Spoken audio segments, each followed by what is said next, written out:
Digital থেকে smart Bangladesh বিনির্মাণে 2011 সাল থেকে তথ্য প্রযুক্তি খাতের 27টি ডিজিটাল সেবায় কর অব্যাহতি সুবিধা দিয়ে আসছে সরকার। 13 বছর ধরে চলা কর ছাড়ের এই সুবিধা শেষ হচ্ছে আগামী 30 জুন। কর ছাড়ের এই সুবিধার মেয়াদ বাড়ছে নাকি শেষ হচ্ছে তা দিয়ে দোলাচল চলছে কয়েক মাস ধরেই।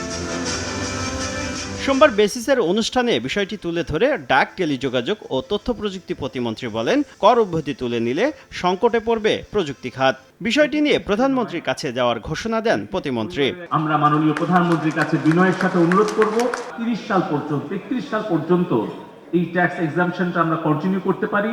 তাহলে আমার বিশ্বাস আমাদের এই সফটওয়্যার সেক্টর থেকে আমরা ইনশাআল্লাহ $5 বিলিয়ন আমরা রপ্তানি আয় অর্জন করতে পারব। তবে অনুষ্ঠানে কর ছাড়ের বিষয়টি নিয়ে প্রধানমন্ত্রীর সঙ্গে আলোচনা হয়েছে বলে জানান সালমান এফ রহমান। বলেন, আসছে বাজেটেও করমুক্ত থাকবে প্রযুক্তি খাত, তবে দীর্ঘমেয়াদে কর ছাড় দেওয়া হবে না বলে সাফ জানিয়ে দিয়েছেন প্রধানমন্ত্রী শেখ হাসিনা। নগদে 500 টাকা বা তার বেশি পেমেন্টে পেতে পারেন ঢাকায় জমিসহ 20 কোটি টাকার পুরস্কার।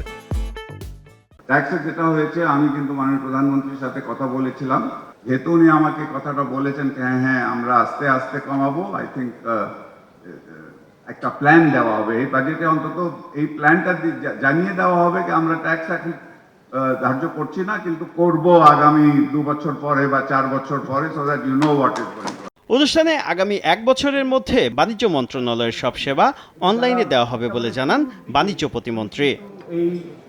শুভ খান, সময় সংবাদ, ঢাকা।